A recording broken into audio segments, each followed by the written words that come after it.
Bom dia a todos. Queridos, eu quero convidá-los para abrirmos a palavra de Deus no livro de Salmos. Salmo de número 3.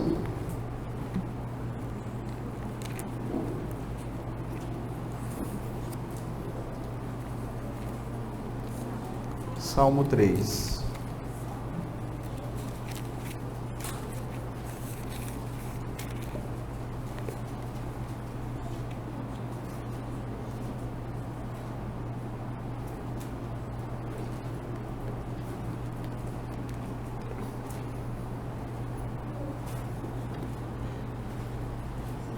Eu vou ler, peço que você acompanhe em sua Bíblia, Salmo de número 3.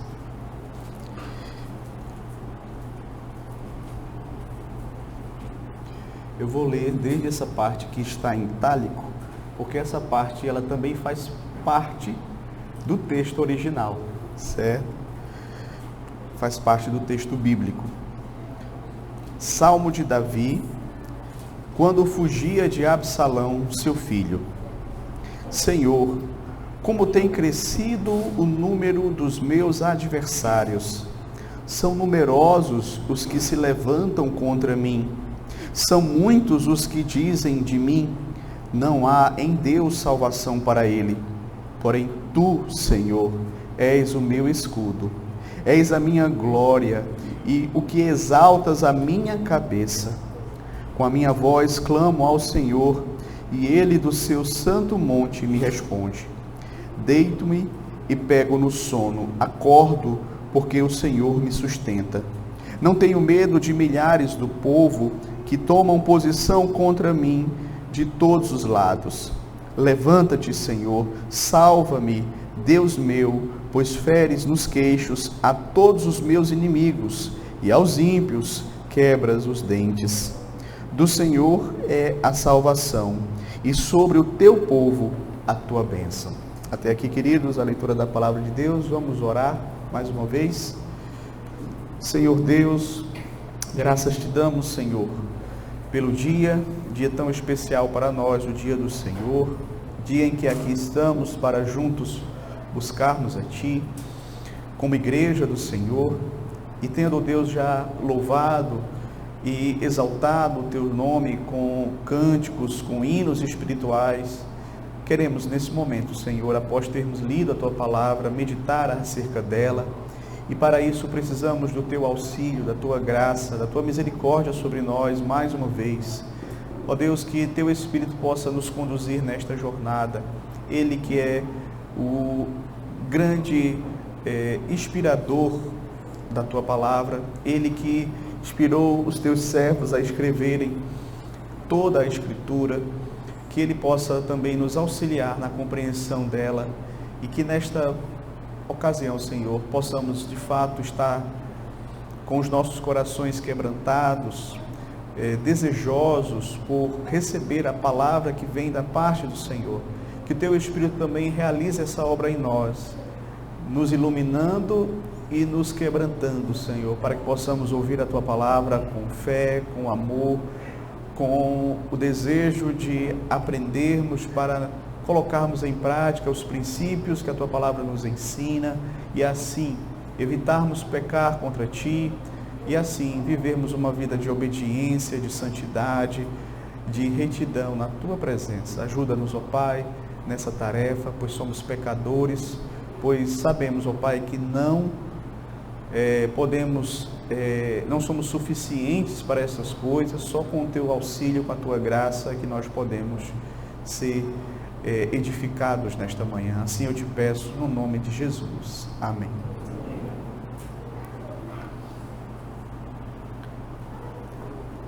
Meus queridos, nesta vida, como nós sabemos, somos acometidos de dificuldades, lutas, provações. E veja, nós não podemos negar que essas dificuldades, essas adversidades, essas provações, elas servem como um teste para a nossa fé.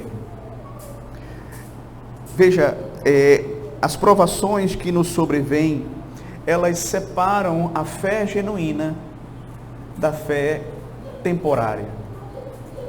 De modo, queridos, que a fé genuína, quando ela é provada, ela cresce, ela se fortalece, enquanto que a fé temporal, diante das lutas, das dificuldades, das provações, ela simplesmente desaparece. Hoje eu quero ver com os irmãos, a partir da experiência do salmista aqui, conforme registrada no Salmo de número 3, esse processo em que a nossa fé é submetida à aprovação, a um teste por parte do Senhor. Davi aqui, meus queridos, ele está enfrentando uma situação extrema, porém, ainda assim, a fé dele não nega os fatos. A fé dele é capaz de se fortalecer em Deus, na certeza de que do Senhor virá a sua salvação. Veja que o próprio Salmo, ele já começa nos fornecendo o contexto no qual ele foi escrito. Salmo de Davi, quando fugia de Absalão, seu filho. Veja, Davi estava sendo perseguido. Aquele era um dos momentos cruciais na vida dele. Davi, que pensava já ter experimentado o fundo do poço, quando perseguido por Saul, agora ele vai perceber que o poço é mais profundo. Agora é o seu próprio filho, Absalão, que o persegue. E Davi, ele precisa sair às pressas de Jerusalém, sob o risco de não apenas perder o trono, perder também a vida. E o texto de 2 Samuel capítulo 15 descreve como aquela situação foi uma situação dramática, foi uma situação muito difícil. Davi, ele perde o trono, ele então precisa fugir rapidamente para preservar a sua vida, o tempo urge contra ele, há um clima de tristeza, de angústia, de choro. O texto de Samuel diz que toda a terra chorava em alta voz, e o povo também. E nesse contexto, o texto também vai descrever que Davi caminhava descalço entre o povo, com a cabeça coberta, e ele também não conseguia se conter, ele chorava naquela peregrinação. Então, queridos, é nesse contexto que este salmo é escrito. Então eu quero expor esse salmo, meus queridos, na perspectiva justamente em que nós vamos observar a fé do salmista. Gostaria de convidá-los para meditarmos sobre o seguinte tema: mantendo a fé em meio às adversidades. Mantendo a fé em meio às adversidades. E o primeiro ponto que eu gostaria de destacar é que a fé, ela não nega a realidade dos fatos. A fé, ela não nega a realidade dos fatos. Primeiro, nós vamos perceber claramente que Davi, ele tem uma visão aqui muito objetiva, muito nítida do aumento dos seus adversários. O Salmo começa enfatizando isto. Ele diz: Senhor, como tem crescido o número dos meus adversários, são numerosos os que se levantam contra mim. E veja, Davi, ele não estava exagerando.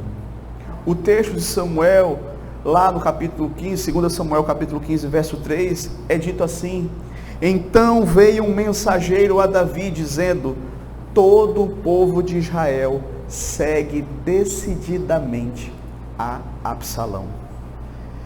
É claro que aqui é uma hipérbole, é um exagero, mas o fato é que quando Davi compara aqueles que foram fiéis a ele, do seu exército, e aqueles que aderiram à causa do seu filho, que aderiram à revolta do seu filho, ele percebe que muitos ou mais numerosos foram aqueles que ficaram contra ele. Davi, meus queridos, ele não ignorava a gravidade da situação. Ele não faz de conta que os seus inimigos não existem. Fé em Deus não significa esconder os fatos. Senhor, como tem crescido o número dos meus adversários. Em seguida, você vai perceber também no Salmo que há um destino final proclamado para Davi. Veja só o que ele vai dizer no verso 2: são muitos os que dizem de mim, não há em Deus salvação para ele. Parece que aqui, meus queridos, é uma espécie de tática de guerra. Na guerra, uma tática é espalhar falsas notícias, boatos, para dificultar a vida dos seus adversários, para levar os seus inimigos ao pânico. Então cria-se um clima de medo, não se consegue mais apoiadores, as pessoas fogem, e a tendência é que aqueles que são perseguidos acabem cedendo às exigências dos seus perseguidores.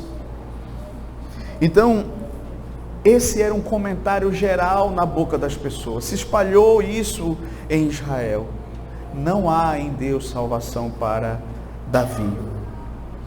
E havia essa ideia de que Deus não estava mais com Davi, mas Deus estava contra Davi, e que dessa vez Deus não o salvaria. Um exemplo disso é o episódio que é narrado em 2 Samuel 16, do verso 5 ao 14, quando Davi ele está foragido e ele caminhava pelo deserto e aparece um homem chamado Simei. Simei era da família da casa de Saul, que tinha grandes ressentimentos com relação a Davi. E esse homem agora, ele entende que Deus está castigando Davi. E Simei, então, ele age de maneira ousada, porque ele sozinho vai diante da comitiva lá do rei e começa a amaldiçoar o rei. E o texto narra que Simei disse palavras ofensivas a Davi. 2 Samuel 16, do 12 ao 13. Amaldiçoando, dizia Simei: fora daqui, fora, homem de sangue, homem de Belial. O Senhor te deu agora a paga de todo o sangue da casa de Saul, cujo reino usurpaste. O Senhor já o entregou nas mãos de teu filho Absalão. Este agora na tua desgraça, porque és homem de sangue. Meus irmãos, é muito duro ouvir tais palavras. Esse homem diz que Davi usurpou um trono que na verdade Davi não queria. E esse homem então ele diz que Davi está recebendo a paga pelos seus pecados. E veja, Davi ele é um homem pecador. E ele sabia também que aquela eram as consequências dos seus pecados que ele estava experimentando. Entretanto, Davi sabia que ele não carregava mais a culpa do pecado, porque quando ele confessou o seu pecado diante de Natã, Natã disse: o Senhor já te perdoou. Davi sabia que ele era um homem perdoado por Deus. Mas aquele homem está ali acusando Davi. Agora um dos valentes de Davi, Abissai, quer tirar a vida de Simei, devido àquelas ofensas todas que ele estava proclamando contra Davi. E veja, ele representava o pensamento da maioria daqueles que estavam com Davi. E ele diz: este homem não pode fazer isto, nós temos que calá-lo. Eu vou tirar a cabeça dele. E veja, isso era justo, porque aquele que dissesse tais palavras contra o ungido do Senhor, contra o rei de Israel, ele poderia ser até morto. E o texto diz o seguinte, 2 Samuel 16, do 9 ao 11. Então Abissai, filho de Zeruia, disse ao rei: por que amaldiçoaria este cão morto ao rei, meu senhor? Deixa-me passar e lhe tirarei a cabeça. Respondeu o rei: que tenho eu convosco, filhos de Zeruia? Ora, deixai-o amaldiçoar, pois se o Senhor lhe disse, amaldiçoa a Davi, quem diria, por que assim o fizeste? Disse mais Davi a Abissai e a todos os seus servos: eis que meu próprio filho procura tirar minha vida, quanto mais ainda este benjamita. Deixai-o que amaldiçoe, pois o Senhor lhe ordenou. Veja que coisa impressionante. Davi, ele está aqui sofrendo fisicamente, verbalmente, mas Davi olha para aqueles homens, né, e ele diz: olha, se Deus assim o definiu, por que eu não vou lidar com isso como sendo algo que vem da parte do Senhor? Davi olha para aquela situação e entende que Simei, o seu ofensor, era um instrumento de Deus para tratar da vida dele. E isso é uma coisa que a gente quase não pensa. A gente quase não pensa que aqueles que se levantam contra nós como os nossos inimigos são instrumentos de Deus para tratar da nossa vida.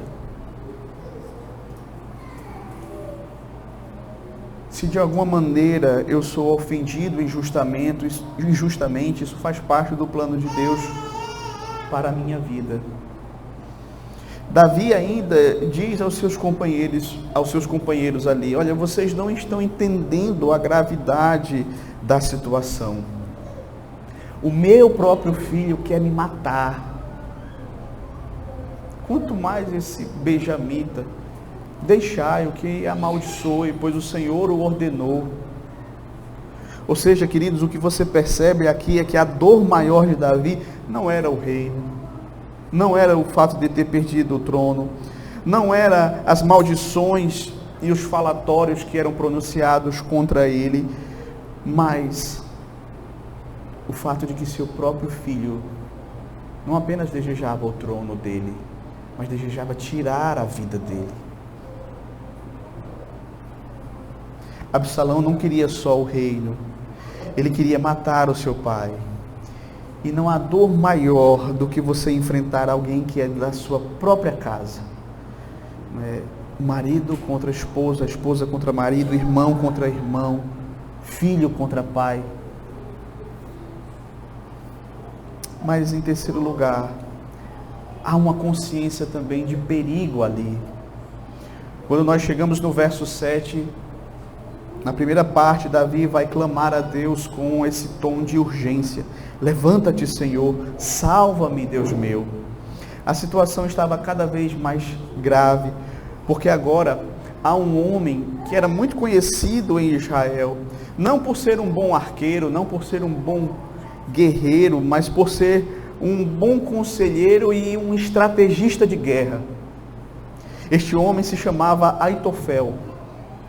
Ele antes era aliado de Davi, e a palavra desse homem era tida em Israel em alta conta. Os conselhos de Aitofel eram altamente respeitados e valorizados. Mas esse homem, ele subitamente muda de lado. Ele entra na conspiração junto com Absalão. E a Bíblia diz, nós lemos aqui o texto, que chega um mensageiro e diz a Davi: Aitofel está entre aqueles que conspiram com Absalão. E Davi, sabendo da gravidade da situação, diz que o Senhor transtorne o conselho de Aitofel. Então, Davi, ele perde um aliado de guerra, e ele sabe que dentro desse contexto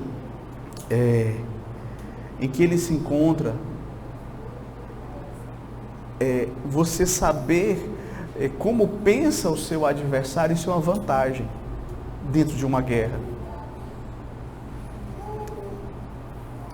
Então, ele está com o seu exército menor, foragido, sem grandes recursos, e o seu grande estrategista de guerra pertence ao inimigo.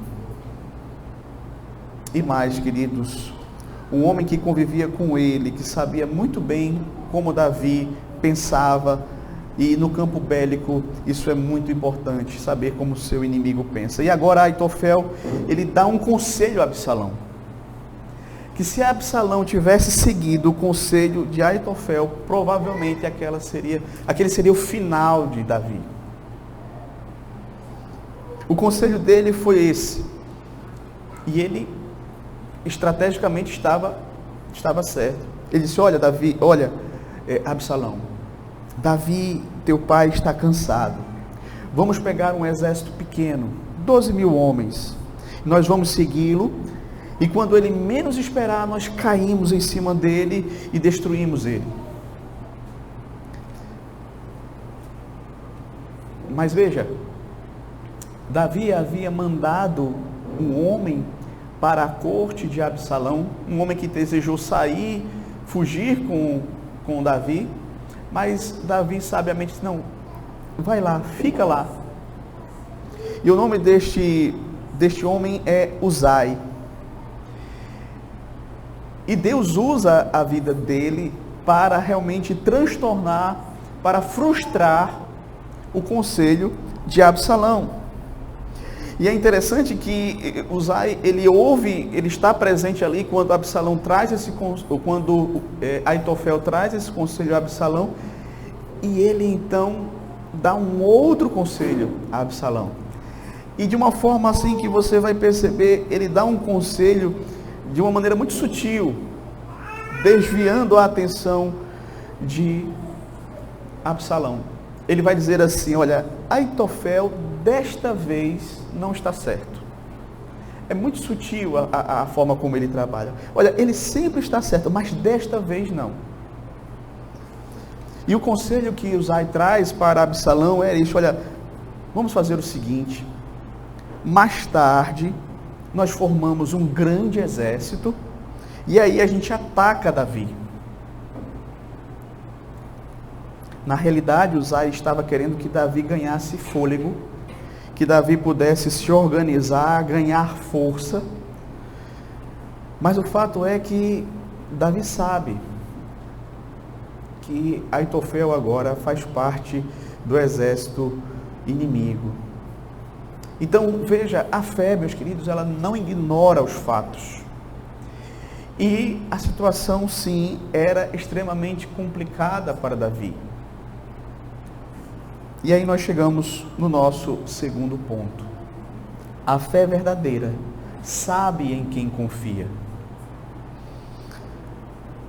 Bom, esses são os fatos que o salmista, então, ele consegue perceber com clareza.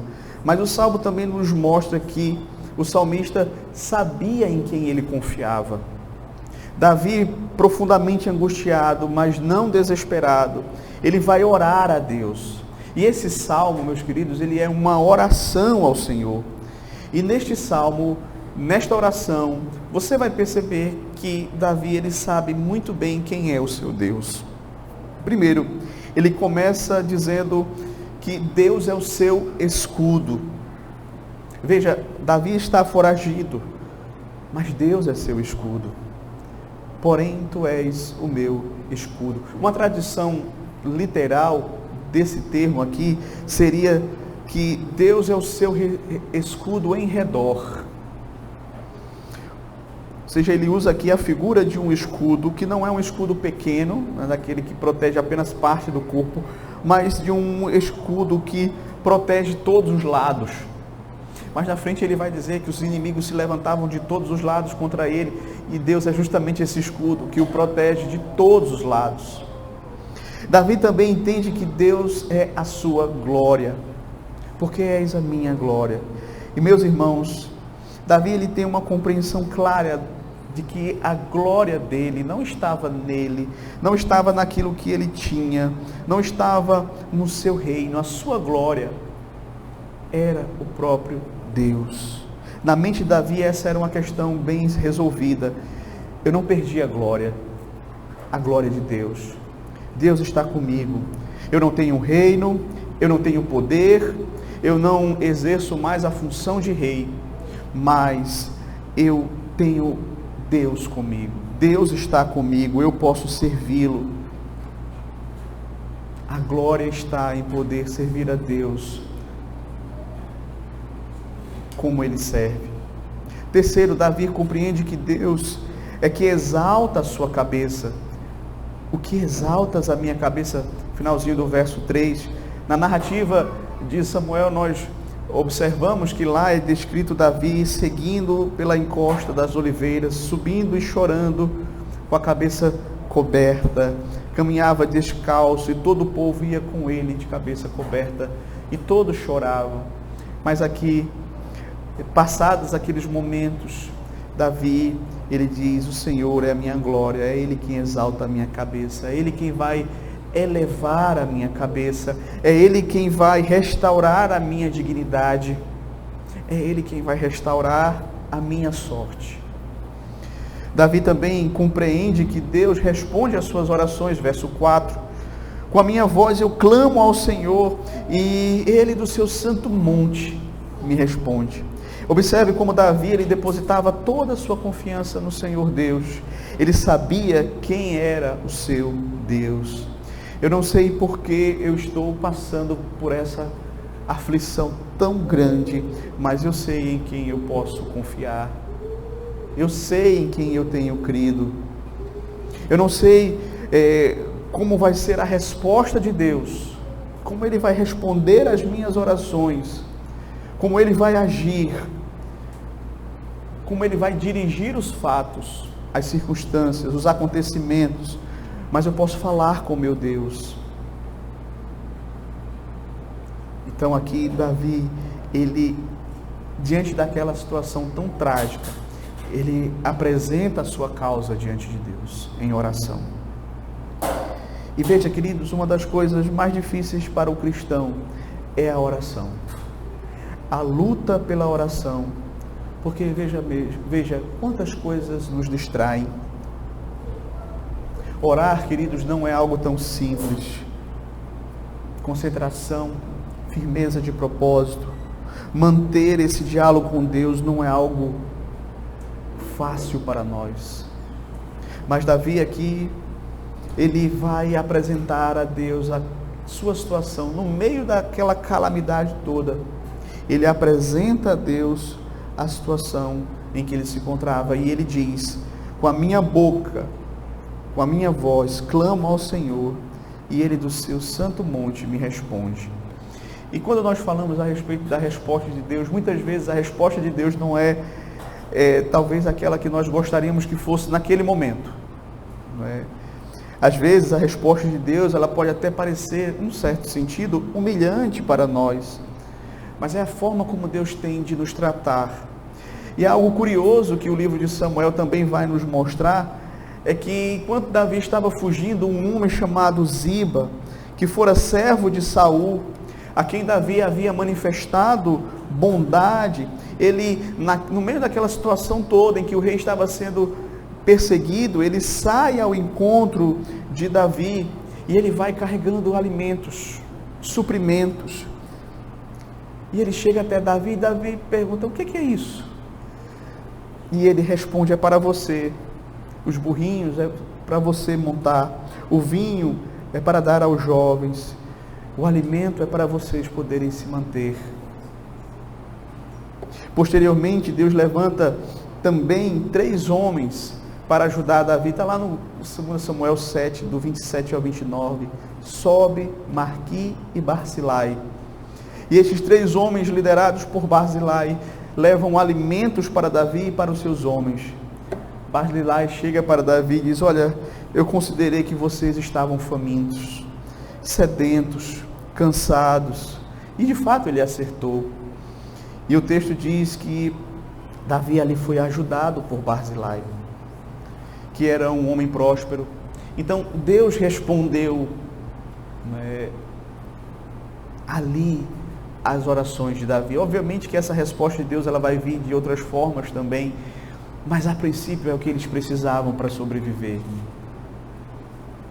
E eles foram ali supridos e mantidos. Esses homens foram dirigidos por Deus, foram instrumentos de Deus para atender a oração de Davi. Deus responde às nossas orações e Ele providencia os meios para nos socorrer. Talvez esses meios não fossem basicamente aquilo que nós gostaríamos que fosse, mas é a melhor maneira, porque de fato Deus está tratando conosco, inclusive na maneira como Ele responde às nossas orações. Mas em terceiro lugar, a fé verdadeira, ela aprende a depender de Deus. Este salmo nos mostra que a fé verdadeira, quando testada, ela se fortalece, enquanto que a fé temporal, durante a provação, ela se desfaz. A fé verdadeira, ela amadurece, ela cresce, ela se fortalece, ela aprende a confiar cada vez mais no Senhor, ela aprende a depender de Deus, ela aprende a descansar em Deus, o que é tão difícil para nós. Veja, falar de descanso em Deus num mundo como o nosso, de pessoas de pensamento acelerado, que vivem ansiosas, que vivem cheias de temores, mas é isso que a fé nos traz: descanso, confiança, segurança, paz. Primeiro, ele encontra paz em meio às dificuldades. Veja aí o verso 5. Deito-me e pego no sono, acordo porque o Senhor me sustenta. Meus irmãos, eu fico pensando como foi que Davi conseguiu dormir no meio daquela situação toda. Eu fico imaginando a primeira noite, nem a segunda, a terceira, a quarta, mas a primeira noite, quando ele saiu, foragido ali de Jerusalém, às pressas, naquela situação tão complicada. E veja, quando você está muito angustiado, você não tem sono. Sua adrenalina está lá em cima. Como é que você consegue dormir sabendo que de repente o inimigo pode atentar contra a sua vida?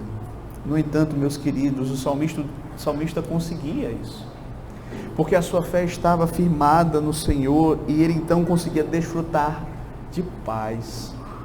Sabe aquela paz que o mundo não conhece? A paz de Deus, a paz que excede todo o entendimento humano. É dessa paz que nós estamos falando aqui. Somente Deus poderia conceder a ele paz numa situação tão complicada quanto esta. No Salmo 4, que também é escrito nesse contexto, no verso 8, Davi diz assim: em paz me deito e logo pego no sono, porque, Senhor, só Tu me fazes repousar seguro. Veja, queridos, a confiança em Deus, o que é que ela nos traz? Quantas vezes passamos a noite em claro,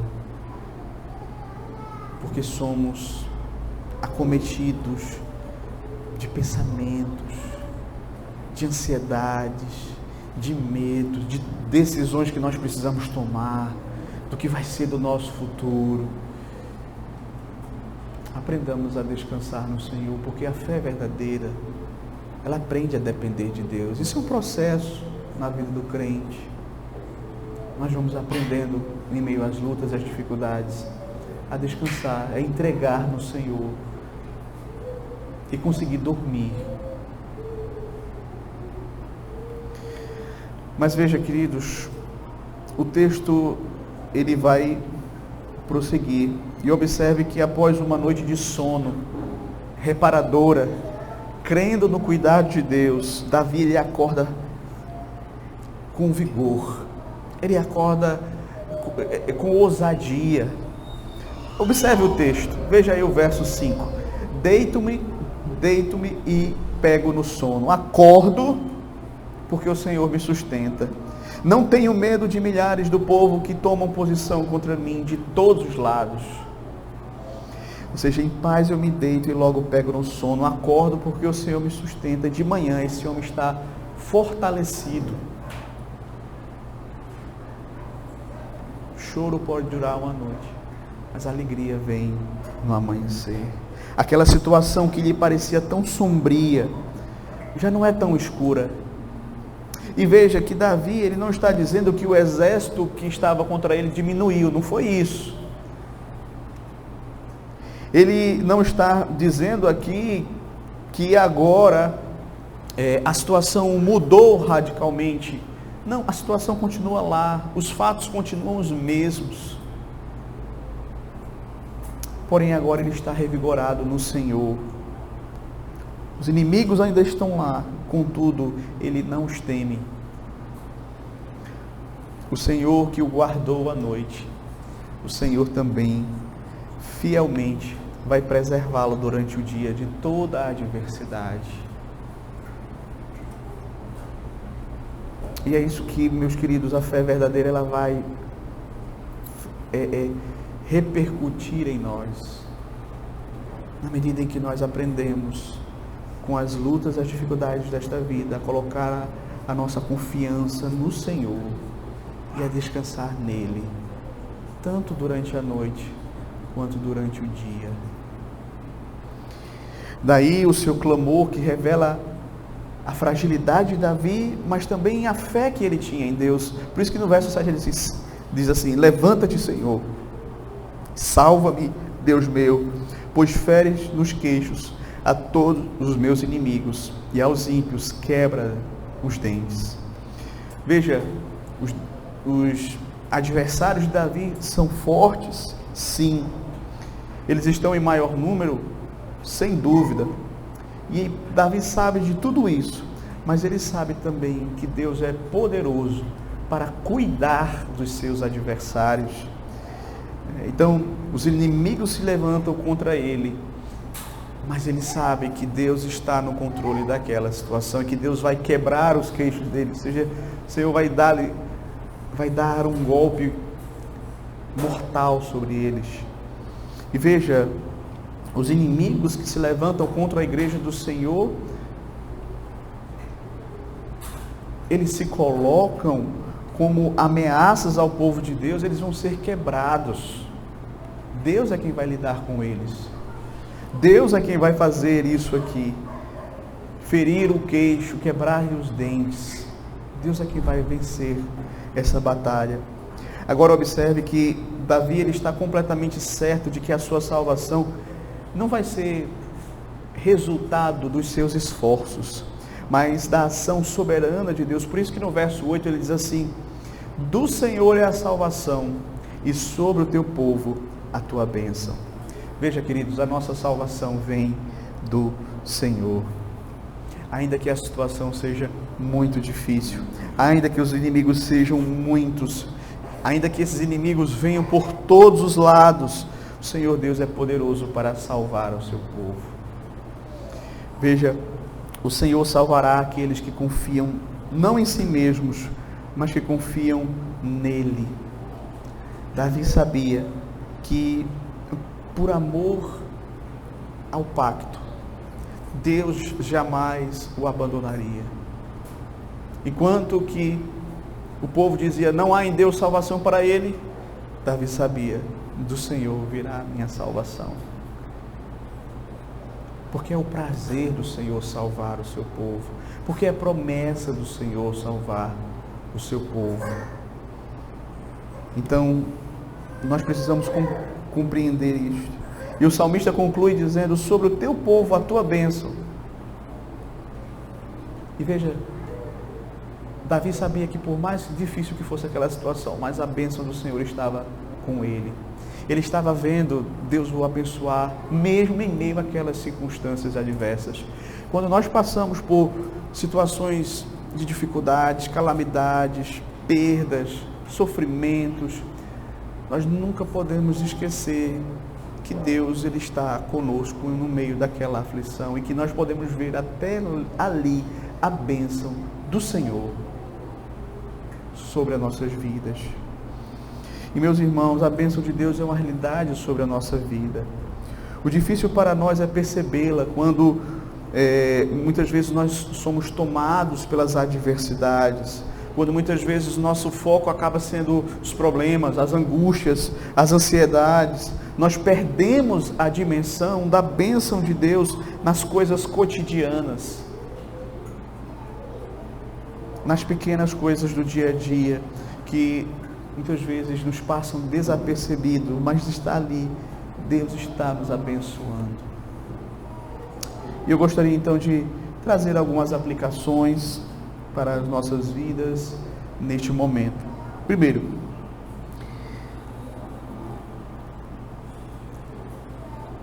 meus queridos, a fé não significa esconder os fatos, negá-los ou fingir que eles não existem. A fé não significa fechar os olhos e dizer assim, não, eu não tenho problema nenhum. A fé, meus irmãos, significa você trabalhar com as dificuldades sem perder a confiança no Senhor, nosso Deus. Por mais difícil que fosse para Davi assumir aquela realidade que era tão dura, mas ele sabia que o Senhor estava com ele. Por mais que fosse difícil para ele assumir a realidade que ele perdeu o trono, seus amigos o traíram, o seu filho lhe quer morto, ele não esconde os fatos, mas ele sabe que Deus controla os fatos, que Deus é Senhor dos fatos.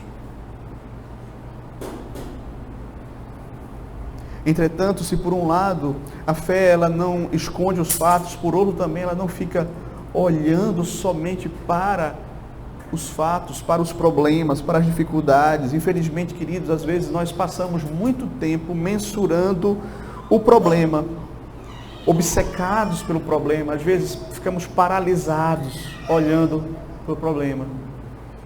Quando na verdade, queridos, o nosso Deus, Ele quer que de fato nós reconheçamos a gravidade da situação, mas que os nossos olhos sejam postos nele.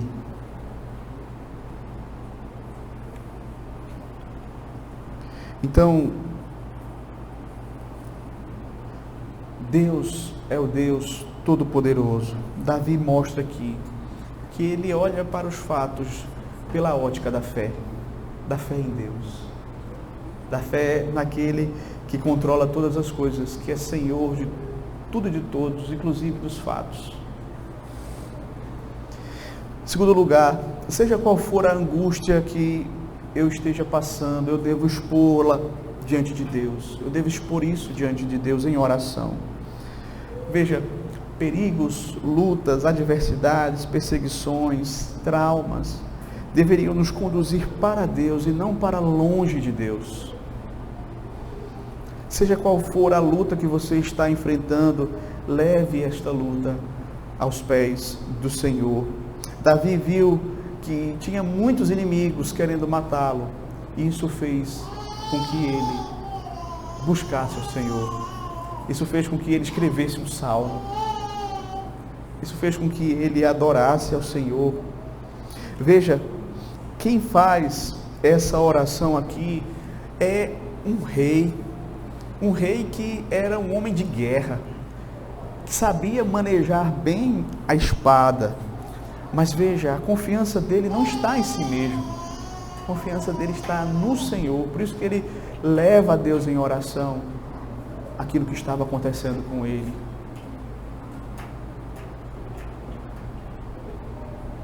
Se for necessário lutar, ele vai lutar, mas ele sabe que tudo depende de Deus. A sua vida está nas mãos de Deus. Em terceiro lugar, a nossa fé, ela deve ser bem clara, no sentido de sabermos em quem nós cremos. Quem é o nosso Deus? Veja, se nós não soubermos quem é o nosso Deus, em cada angústia, em cada injustiça que nós sofremos, em cada luta que nós passamos, logo nós vamos duvidar do Senhor, logo nós vamos integrar aquele coral que diz assim, não, mas se Deus é bom, por que Ele permite isso acontecer comigo? Veja, nós muitas vezes não queremos saber de Deus, Mas quando a angústia bate lá na nossa porta, a gente busca explicações em Deus. Não é assim? Paulo, no final da sua vida, sendo caluniado, preso, esquecido por muitos irmãos, inclusive, né, por muitas igrejas, ele pode dizer: eu sei em quem tenho crido, e estou bem certo que Ele é poderoso para guardar o meu depósito até aquele dia. Então eu sei em quem eu tenho crido. O salmista também vai trazer essa mesma compreensão. Eu sei em quem tenho crido. O Senhor é o meu escudo. O Senhor é quem levanta a minha cabeça. O Senhor é a minha glória. Do Senhor é que vem a minha salvação. Eu sei em quem tenho crido. Quarto, devemos entregar nas mãos de Deus as nossas causas. Veja, queridos, que é na maldade dos homens contra nós que nós revelaremos o nosso coração. Se formos ímpios, como os ímpios nos acusam, estaremos dando a Ele as provas de que eles estão certos. Precisamos reagir ao mal dos homens com santidade, com oração, com verdade, mas nunca com o mal. Nunca pagar iniquidade com iniquidade. Nunca devemos pagar o mal com o mal. Não permita que o mal praticado contra você faça com que você seja de tal modo contaminado pelo mal que peque contra o Senhor. Não permita. Veja que Davi entregou nas mãos do Senhor os seus adversários. Entregou nas mãos do Senhor a Simei. Veja, se o Senhor ordenou que de fato deixe ele. Ou seja, Davi sabia que Deus era o seu juiz. Deus era o seu juiz. Quinto, a nossa salvação, ela vem do Senhor em todos os sentidos. Então, queridos, veja, Deus é quem de fato salva o seu povo. Veja, a nossa salvação, a salvação da nossa alma, ela é obra das mãos do Deus Todo-Poderoso através de Cristo Jesus, o grande ungido do Senhor, aquele que é o grande rei, que vence todas as suas batalhas. E, de fato, meus queridos, a salvação, ela é essa obra que é Deus quem realiza, que nós não alcançamos por nossos méritos, pela nossa justiça própria, mas é uma obra que Deus faz em nós. E a salvação, no que diz respeito a Deus nos livrar, também, meus queridos, é obra do Senhor. E muitas vezes Deus não nos livra das lutas, Ele nos livra através das lutas. De modo que a nossa salvação, em todos os sentidos, ela vai vir do Senhor. Por isso que o salmista diz: olha, ergo os meus olhos para os montes, de onde me virá o meu socorro? O meu socorro vem do Senhor, que fez os céus e a terra. Em último lugar, a bênção do Senhor é parte essencial da vida cristã. Eu preciso ter os meus olhos abertos para enxergá-la, mesmo em meio às dificuldades. Não permitamos que as dificuldades sejam tão fortes, que criam uma névoa tão densa, que nos impeça de ver que Deus está nos abençoando. Deus está nos abençoando. Na aflição, a nossa percepção das adversidades, ela vai aumentar. E é como se nós pegássemos um binóculo e invertêssemos. Então, aquilo que é tão distante acaba parecendo tão perto e tão grandioso. E nós perdemos a dimensão do cuidado de Deus. E quando nós aprendemos a expor a Deus, a confiar em Deus, Deus vai então mudando o nosso foco, ajustando o nosso foco. E aí mesmo no meio dos problemas, nós vamos conseguir perceber que sobre nós paira a bênção do Senhor, que nós desfrutamos do cuidado do Senhor para com as nossas vidas, do amor do Senhor, da graça do Senhor. É preciso que nós aprendamos em todos os momentos a meditar nas bênçãos de Deus, como nos ensina aquele antigo hino, né? Conta as bênçãos, dize-as todas de uma vez e verás surpreso o quanto Deus já fez. Que Deus nos abençoe. Amém.